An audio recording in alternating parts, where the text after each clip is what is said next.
Hoy nos adentramos en un caso que heló la sangre de toda una comunidad. Un caso que, más allá de lo imaginable, dejó una marca imborrable. Si quieres apoyar este canal, suscríbete y mantente activo.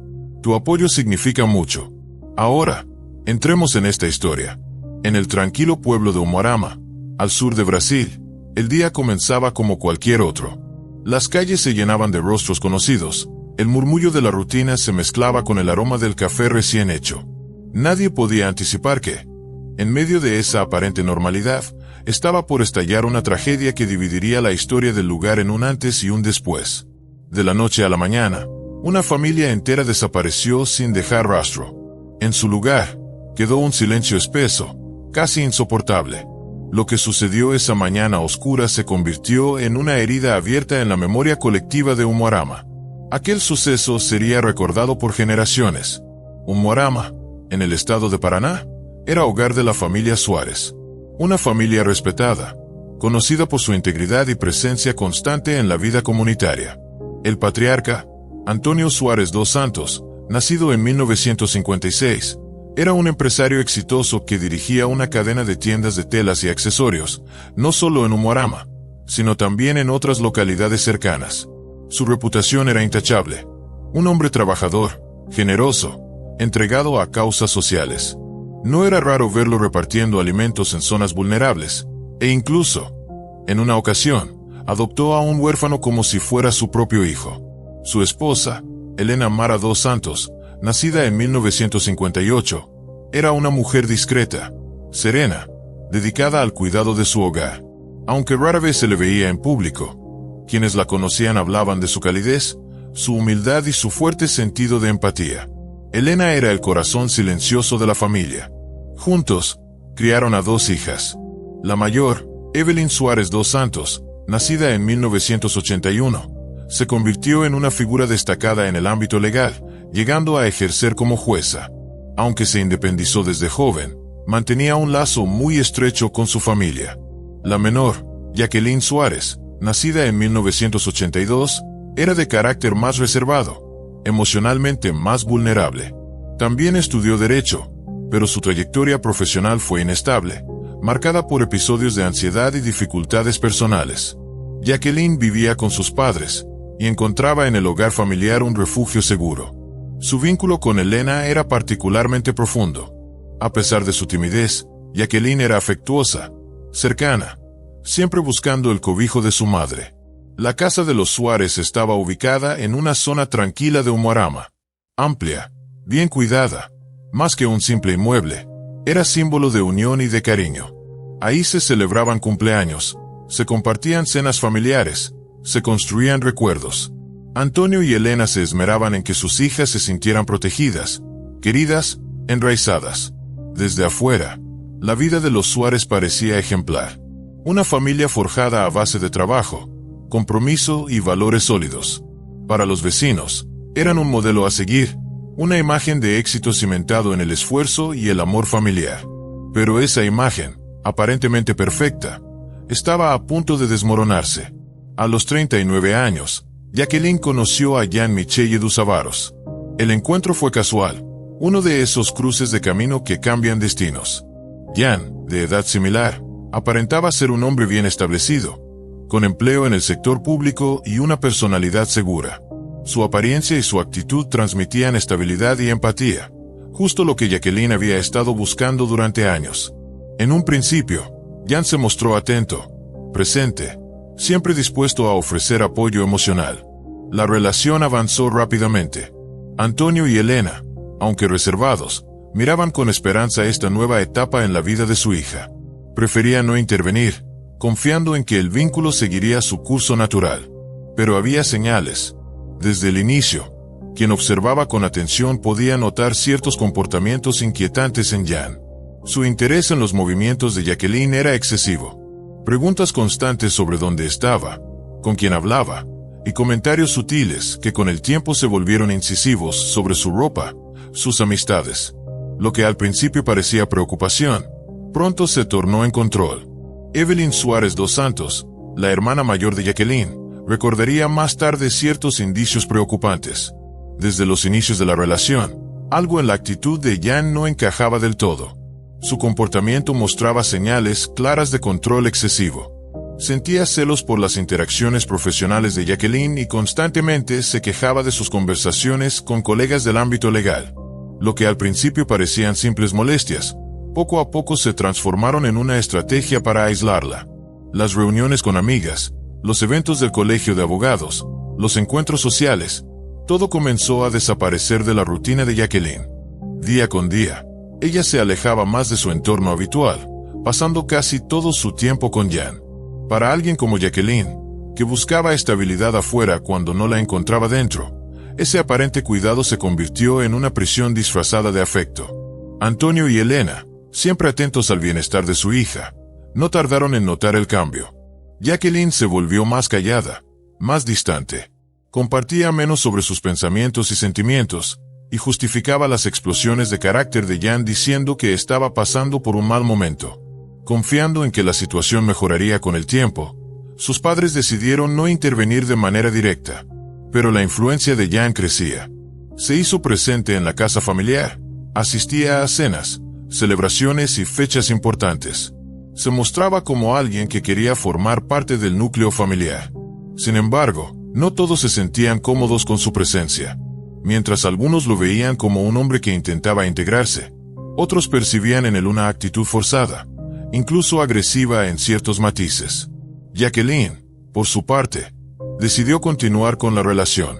Después de tantos altibajos emocionales, la idea de construir una vida junto a alguien parecía tener sentido. Así, poco a poco, Jan Michele Dusavaro se convirtió en una figura constante, no solo en su vida, sino también en la dinámica de los Suárez. Con el tiempo, los cambios en Jacqueline se hicieron más evidentes. Evitaba hablar de su futuro, mostraba señales claras de agotamiento emocional. Sus padres lo notaban, pero temían que un enfrentamiento directo solo la empujara más hacia ese abismo. Las discusiones entre ella y Jan se volvieron frecuentes, a veces por cosas insignificantes, pero el tono, siempre elevado, creaba una tensión insoportable. Los conflictos más intensos surgían cuando se trataba de la carrera profesional de Jacqueline, algo que Jan parecía despreciar abiertamente. Incluso una simple llamada telefónica podía detonar un episodio de celos irracional. Evelyn intentó, en más de una ocasión, hacerle ver a su hermana la importancia de conservar su independencia. Pero Jacqueline ya estaba profundamente enredada en una relación marcada por la inestabilidad emocional y la presión constante. Y aunque Antonio y Elena nunca dejaron de apoyarla, el ambiente dentro del hogar empezó a deteriorarse. Lo que antes era un refugio de paz se convirtió en un escenario de tensión permanente. Las noches, antes tranquilas, se tornaron en discusiones. Jan ya no ocultaba su mal genio, ni siquiera frente a sus suegros. Su impaciencia se volvía cada vez más evidente. Antonio trató de hablar con él, de ofrecerle ayuda o buscar alguna solución, pero sus esfuerzos solo recibían respuestas frías o gestos de molestia apenas disfrazados. Elena, siempre perceptiva, hizo lo posible por mantenerse cerca de Jacqueline, pero sabía que la influencia de Jan ya había dejado una huella profunda en el ánimo de su hija. Al principio, la familia Suárez quiso creer que se trataba de una mala racha, que era cuestión de tiempo para que todo volviera a la calma. Pero los días pasaban, y cada uno parecía alejar más a Jacqueline de la vida que alguna vez conoció. Lo que vivía ya no era una etapa difícil. Era una transformación alarmante. El ascenso de una dinámica peligrosa. Cuando Jacqueline Suárez y Jan Michele decidieron comprometerse formalmente, la relación ya estaba deteriorada. Las peleas, los celos, la presión emocional, todo lo que envolvía esa unión parecía contrario a la felicidad. Aún así, los preparativos para la boda avanzaron. Desde el inicio, el proceso estuvo cargado de tensión. Jacqueline, que alguna vez soñó con una vida propia, ahora se mostraba apática, ausente. Apenas participó en la organización del evento. Fueron sus padres quienes se encargaron de todo, intentando mantener la normalidad, aunque fuera solo por fuera. Pero un día antes de la ceremonia, ocurrió un incidente grave. Jan tuvo una explosión emocional provocada por un simple mensaje de trabajo que interpretó como una infidelidad. Su reacción fue tan desproporcionada que puso en riesgo la boda completa. Lo que debía ser un momento de celebración, se convirtió en una señal de alerta que ya no podía ignorarse. Quienes estuvieron cerca de la familia recuerdan que, en los días previos a la boda, incluso se habló de cancelarla. Antonio y Elena se enfrentaron a una decisión que ningún padre quisiera tener que tomar. Por un lado, temían que suspender el matrimonio pudiera afectar gravemente el estado emocional de Jacqueline. Pero, por el otro, también sabían que seguir adelante con una unión marcada por el conflicto y la tensión podía tener consecuencias irreversibles. Al final, decidieron no intervenir. La ceremonia se llevó a cabo, pero el ambiente estaba lejos de ser festivo. Había una tensión palpable entre los asistentes. Las sonrisas eran escasas, los rostros mostraban más preocupación que alegría. Jacqueline, siempre reservada, parecía aún más distante. Se movía como por compromiso, con una expresión vacía, sin emoción. En contraste, Jan mantenía una imagen compuesta, casi impecable. Pero quienes lo conocían con más profundidad notaban un trasfondo de irritación detrás de su cortesía medida. La boda no fue una celebración. Fue una formalidad, un acto social que, más que marcar el inicio de una nueva etapa, parecía sellar un error que ya muchos intuían. Durante su discurso, Antonio eligió sus palabras con extremo cuidado. Habló sobre la importancia de la paciencia, del respeto mutuo, de la voluntad de sostenerse en los momentos difíciles. Evitó las frases típicas de júbilo y esperanza. Su tono era el de un hombre que intentaba mantener la compostura mientras cargaba con un presentimiento sombrío. Evelyn recordaría después que el día entero se sintió pesado, como si el aire mismo advirtiera que algo no iba bien. Ella, junto con varios familiares, sintieron que las cosas avanzaban en dirección contraria a la que deberían. Después de la ceremonia, los recién casados regresaron a la casa de Antonio y Elena. Aunque inicialmente se había planeado que comenzaran su vida juntos en un espacio propio, por razones económicas y logísticas decidieron quedarse en la residencia familiar. No fue una decisión motivada por alegría, sino por necesidad, y esa elección solo amplificó las grietas que ya se habían formado. Jacqueline intentó adaptarse, cumplía con sus tareas cotidianas, pero evitaba cualquier conversación sobre lo profundo. Jan, por su parte, seguía mostrándose ante los demás como un esposo atento. Pero dentro de las paredes de la casa, la tensión crecía. Pronto quedó claro que los problemas que venían arrastrando no habían desaparecido. De hecho, el hecho de vivir bajo el mismo techo que sus padres solo empeoró la situación. Pequeñas discusiones se convertían en peleas intensas. La relación, construida sobre la dependencia emocional y la presión constante, mostraba que no tenía espacio para sanar. Tras la boda, Jan se instaló de lleno en la casa de los Suárez. En teoría, iba a contribuir con los gastos del hogar. Pero eso nunca sucedió. Poco después, renunció a su empleo en el sector público, afirmando que quería emprender su propio negocio. Sin embargo, no tomó acción alguna para lograrlo. En la práctica, Antonio y Elena se convirtieron en el sustento económico no solo de su hija, sino también de su yerno. Jan, sin ingresos estables, no mostró ningún interés real en mejorar su situación. Pasaba los días sin rumbo, sin proyectos, sin iniciativa.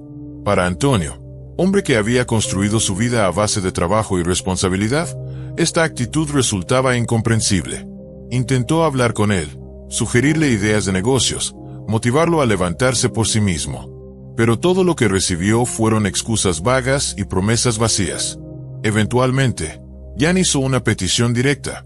Necesitaba 30,000 reales para abrir una tienda de insumos para costura. Afirmó que con ese dinero alcanzaría la independencia financiera para él y Jacqueline. Aunque dudaba, Antonio accedió. Lo hizo por su hija. Esperaba, quizás, que esta inversión trajera algo de equilibrio al caos. Pero ya no abrió ningún negocio. En su lugar, usó el dinero para comprarse un automóvil. Ese gesto, ese abuso de confianza, fue devastador para Antonio y Elena. Su decepción fue profunda, pero optaron por no confrontarlo de inmediato. Querían evitar una crisis mayor, por Jacqueline. Con el nuevo auto, Jan se volvió aún más dependiente del apoyo familiar. No mostró señales de querer cambiar. Seguía viviendo del esfuerzo de sus suegros, mientras el peso económico sobre Antonio se hacía cada vez más insoportable.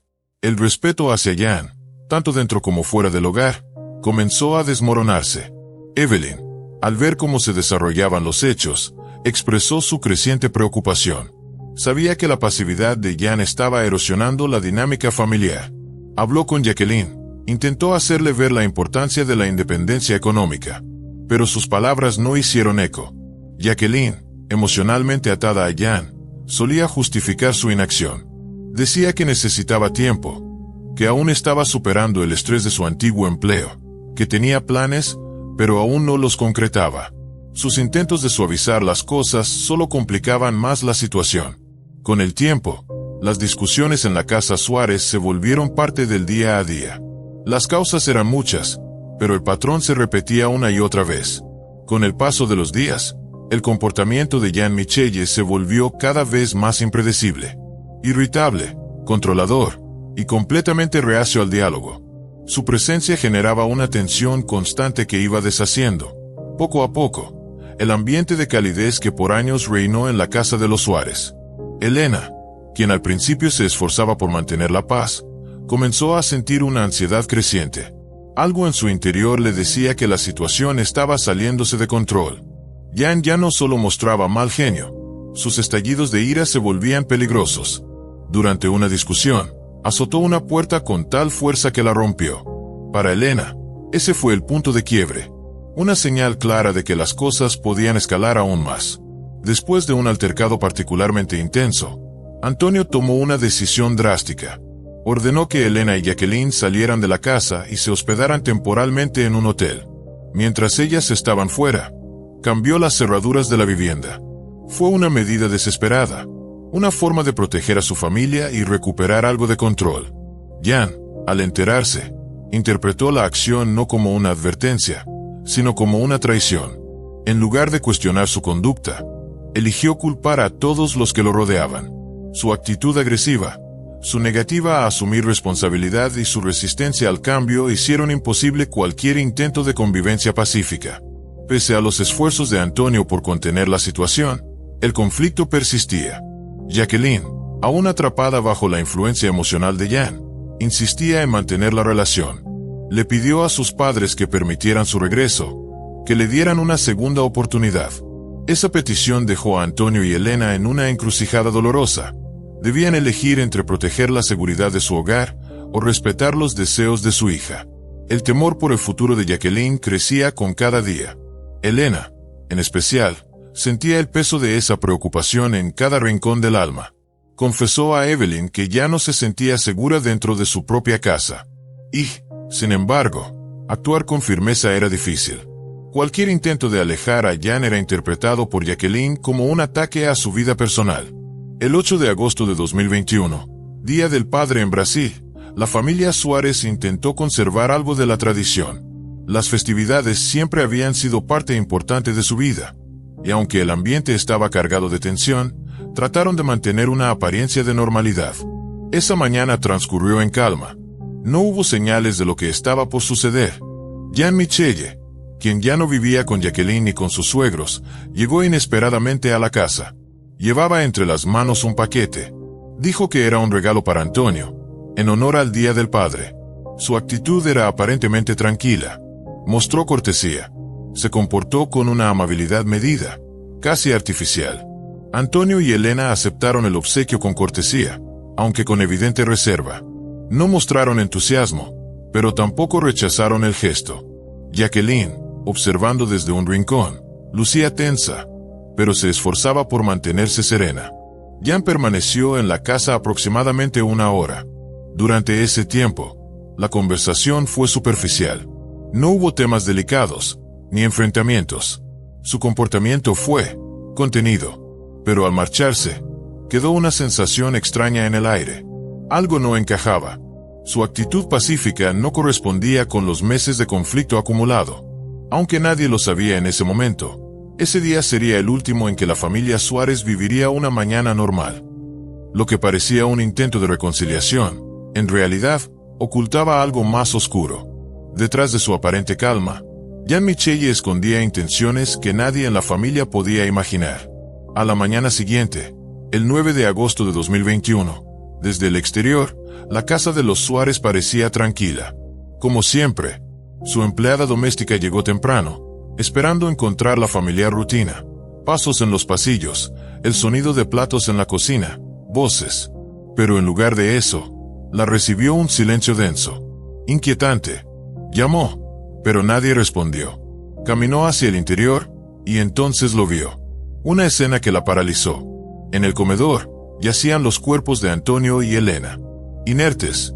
El estado del lugar dejaba claro que algo brutal había ocurrido. Sin perder tiempo, la empleada contactó a los servicios de emergencia. La policía llegó rápidamente. El primer análisis fue inquietante. No había señales de entrada forzada. Puertas y ventanas estaban intactas. La casa se veía en orden, excepto por el comedor. Los peritos concluyeron que Antonio y Elena fueron víctimas de un ataque repentino y extremadamente violento. Las heridas eran múltiples. Había signos de golpes contundentes y de cortes punzocortantes, especialmente en la cabeza, cuello y pecho. Aún no se podía identificar con certeza el arma utilizada. Pero algo era claro. No hubo tiempo para defenderse. No hubo gritos. No hubo huida. Fue un ataque calculado y fulminante. Jacqueline Suárez fue hallada en el baño del piso superior. A diferencia de sus padres, sus heridas eran mucho más severas. Jacqueline presentaba múltiples heridas punzocortantes. Algunas de ellas eran tajos profundos, otras, puñaladas directas. La violencia empleada en su ataque fue significativamente mayor que la sufrida por sus padres. La cantidad de lesiones, así como su naturaleza, sugería un motivo profundamente personal. Era claro que no se trataba de un acto impulsivo, sino de algo cargado de furia contenida. La escena dentro de la casa era escalofriante. Los investigadores comenzaron a documentarlo todo. Cada rincón, cada objeto fuera de lugar, cada posible rastro de evidencia. No había dudas. El crimen había ocurrido dentro del hogar. No hubo forcejeos. No hubo entradas forzadas. Nada indicaba que alguien hubiera irrumpido desde el exterior. Incluso los agentes más experimentados quedaron marcados por lo que encontraron allí. La brutalidad era impactante, pero lo que más desconcertó fue el intento deliberado de ocultar o minimizar el caos. El escenario había sido manipulado con sumo cuidado, como si alguien quisiera borrar las huellas, pero sin poder eliminar el horror. La investigación oficial se puso en marcha de inmediato, con un objetivo claro: reconstruir lo que ocurrió esa noche dentro de la residencia Suárez. Pronto, los peritos llegaron a una conclusión inquietante. El responsable de la masacre no era un extraño. Era alguien cercano. Alguien que había ingresado sin levantar sospechas. La ausencia de señales de lucha y la aparente calma de la vivienda reforzaban la teoría de un ataque súbito, directo y cuidadosamente planeado. Los detectives comenzaron a interrogar a familiares, amistades y conocidos del entorno más íntimo de la familia Suárez. El objetivo era identificar a quienes habían tenido contacto reciente con Antonio, Elena y Jacqueline. Un nombre emergió casi de inmediato: Jean-Michel Edu Savarós. El exesposo de Jacqueline había sido visto en la casa apenas un día antes del crimen. Su visita, que en su momento fue interpretada como un intento de reconciliación, ahora adquiría un nuevo y oscuro significado. Llevó un regalo del Día del Padre para Antonio. Permaneció aproximadamente una hora en la residencia, y luego se fue. Esa simple acción lo convirtió en el centro de la investigación. Los investigadores comenzaron a indagar no solo en su comportamiento ese día, sino también en sus movimientos posteriores. Pronto descubrieron que Jan no regresó directamente a casa tras visitar a los Suárez. La declaración de su madre sobre su paradero presentaba inconsistencias. Sus mensajes mostraban que ella le preguntaba dónde estaba, justo en el momento en que Jan aseguraba haber llegado con ella. Las dudas crecieron. A estas alturas, la policía ya estaba convencida. El asesino era alguien del círculo íntimo de la familia. Para verificar su coartada, se revisaron las cámaras de vigilancia instaladas en distintas calles de Umuarama. Especial atención se dio a las rutas cercanas a la casa Suárez.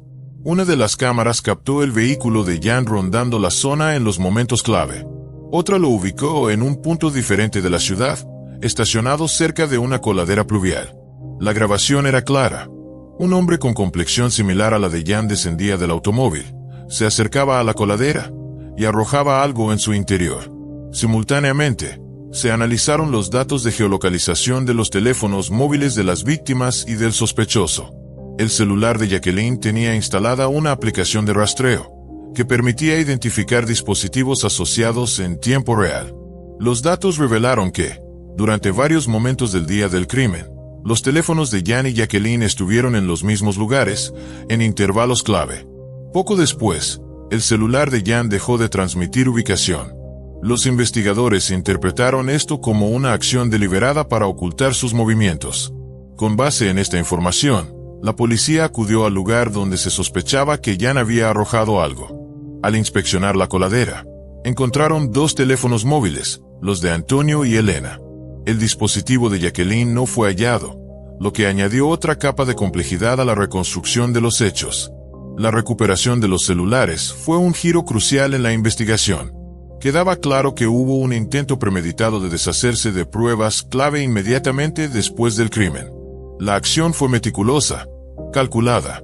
Todo indicaba que el responsable tenía un plan bien pensado. Cada hallazgo fue documentado con precisión por los investigadores. Aunque el arma homicida no fue recuperada, todo apuntaba a un objeto afilado, probablemente un cuchillo o herramienta similar. También se barajó la posibilidad de que se hubiera usado un solo instrumento con distintos extremos, uno cortante y otro contundente, para infligir diferentes tipos de heridas. Las declaraciones iniciales de Jan Michelle pronto comenzaron a chocar con las pruebas. Él afirmó que, tras dejar el regalo en casa de los Suárez, se dirigió directamente a casa de su madre. Sin embargo, los mensajes encontrados en el celular de ella contaban otra historia. Le preguntaba su ubicación, justo en el horario que él aseguraba ya estar con ella. Jan negó rotundamente cualquier participación en el crimen. Dijo que su visita fue únicamente para entregar un presente por el Día del Padre, y que se retiró poco después. Jan Michelle aseguró que se enteró de la tragedia a través de las noticias. Cuando fue confrontado con las pruebas físicas, sus respuestas fueron evasivas. Restó importancia a los hallazgos, calificándolos como coincidencias. Pero para los investigadores, las cámaras de seguridad, las inconsistencias en su relato, el hallazgo de los teléfonos descartados y los datos forenses empezaban a formar una línea de tiempo coherente. En ese punto, la policía ya tenía suficientes fundamentos para creer que Jan Michelle du Savarós no solo había cometido un crimen atroz, sino que además había intentado cuidadosamente encubrirlo. Un examen forense detallado de la casa de los Suárez reveló nueva evidencia crucial. Utilizando reactivos químicos, los especialistas detectaron rastros ocultos de sangre en varias áreas, pasillos, escaleras y cocina. El análisis demostró que, poco después del crimen, alguien intentó limpiar la escena. Se identificaron marcas de agua, residuos de detergente, y señales del uso de un trapeador y una manguera de jardín. Era claro, se trataba de un intento deliberado por borrar las huellas del horror. Pero hubo un detalle que llamó poderosamente la atención de los peritos: las huellas de calzado. En varios puntos de la casa, se encontraron impresiones de sandalias. 2 patrones de suela distintos. Al principio, eso generó la sospecha de que podrían haber participado 2 personas. Sin embargo, un análisis más minucioso reveló algo insólito. Ambas huellas pertenecían al mismo individuo. Los patrones no coincidían en marca ni diseño, pero sí en la longitud del paso, la distribución del peso y la forma de caminar. El culpable había estado usando un par de sandalias, de marcas diferentes. Durante un cateo, se incautaron las sandalias negras de Jan Michelle. El análisis forense confirmó que eran de marcas distintas, una izquierda, una derecha, cada una de un fabricante diferente. Esa rareza, que podría haber pasado desapercibida, se convirtió en una pieza clave para conectar a Jan con la escena del crimen. Los expertos realizaron un análisis comparativo detallado. La forma de las suelas, el desgaste característico, la presión ejercida al caminar, todo coincidía con las huellas halladas en la casa. La probabilidad de una coincidencia aleatoria era prácticamente nula. Además, los rastros no eran caóticos. No se trataba de huellas dispersas sin sentido. El patrón mostraba desplazamientos deliberados entre los cuerpos, la cocina y la puerta principal. Era evidente que la persona conocía perfectamente la distribución de la casa, y que sus movimientos no fueron impulsivos, sino planeados. La confirmación de que las huellas provenían de un solo individuo con sandalias desiguales reforzaba la hipótesis de la premeditación. La identificación del calzado como perteneciente a Jan Michelle lo vinculaba directamente con la escena y con el momento en que ocurrió el crimen. Con esto, los peritos desmantelaron cualquier teoría que sugiriera que la tragedia fue producto de una pérdida momentánea del control o de un intruso desconocido. La imagen comenzaba a tomar forma con claridad dolorosa. Alguien cercano, alguien que conocía cada rincón de la casa, había actuado con frialdad y precisión, y luego había intentado borrar las huellas de su crimen. Tras presentar cargos formales, la defensa de Jan Michelle respondió con una estrategia agresiva, intentando desacreditar la evidencia presentada por los investigadores. Su objetivo era sembrar duda entre los jurados. Uno de sus principales argumentos se centró en el tamaño del calzado. Aseguraron que las sandalias incautadas eran más pequeñas que la talla real de Jan. Durante el juicio, se le pidió que las usara, y fue evidente que le quedaban justas. Sus abogados afirmaron que esa diferencia de talla podía deberse a un error en la recolección de pruebas o a una equivocación de los investigadores. Pero la fiscalía respondió con contundencia. Recordaron al jurado que fue el propio Jan quien entregó voluntariamente esas sandalias.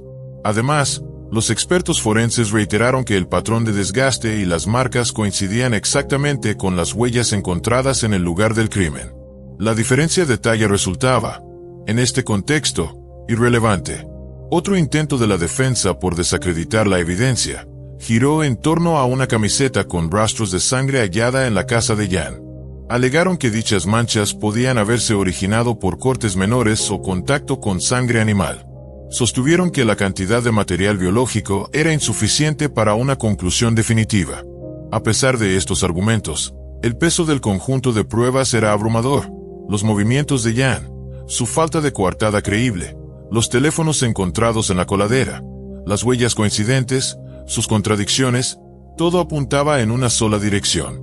La defensa intentó sembrar dudas, pero los hechos, fríos y consistentes, hablaban por sí solos. Y entonces, surgió otro elemento decisivo, el comportamiento de Jan Michelle después de la tragedia. La reacción de Jan Michelle tras la tragedia dejó helados a todos. Su frialdad, su falta de dolor visible, y su comportamiento distante provocaron sospechas inmediatas. Pero lo más alarmante fue lo que hizo a las pocas semanas del crimen. Sin mostrar señales de duelo, inició trámites legales para ser reconocido como el viudo legítimo de Jacqueline Suárez. Su intención era clara, reclamar los bienes que le corresponderían como heredero. Esta acción no solo indignó profundamente a los familiares de las víctimas, sino que sacudió a toda la comunidad de Umuarama. Para muchos, fue una confirmación moral de su culpabilidad. Nadie que realmente estuviera devastado por la pérdida de su esposa actuaría con tanta frialdad y con tanta rapidez. Su conducta revelaba algo más que indiferencia.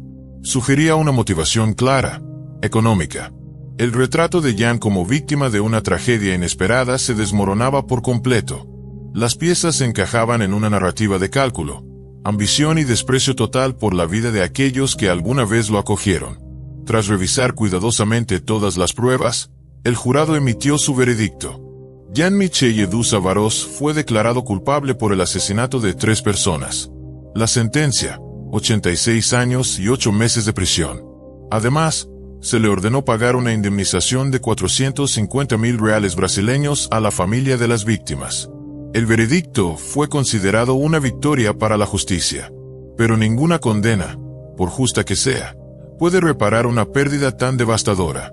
Después del juicio, un silencio pesado se apoderó de la casa de los Suárez. Ya no quedaba nadie más que Evelyn Suárez dos Santos, la única sobreviviente, sin sus padres, sin su hermana. Y aunque hubo algo de alivio al saber que el responsable enfrentaría las consecuencias, el vacío era irreversible. Para Evelyn, comenzaba un capítulo nuevo, uno que tendría que recorrer sola, cargando el peso de cada recuerdo, cada rincón del hogar, cada ausencia. La casa, que por años fue símbolo de unidad, de calor, de amor familiar, ahora se erguía como un testigo mudo de una tragedia que cambió vidas para siempre. En Umuarama, la historia de la familia Suárez quedó grabada con fuerza.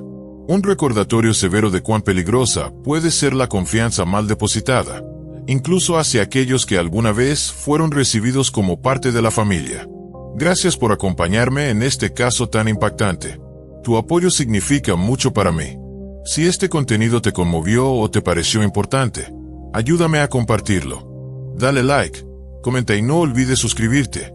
Tu participación hace toda la diferencia. Nos vemos pronto.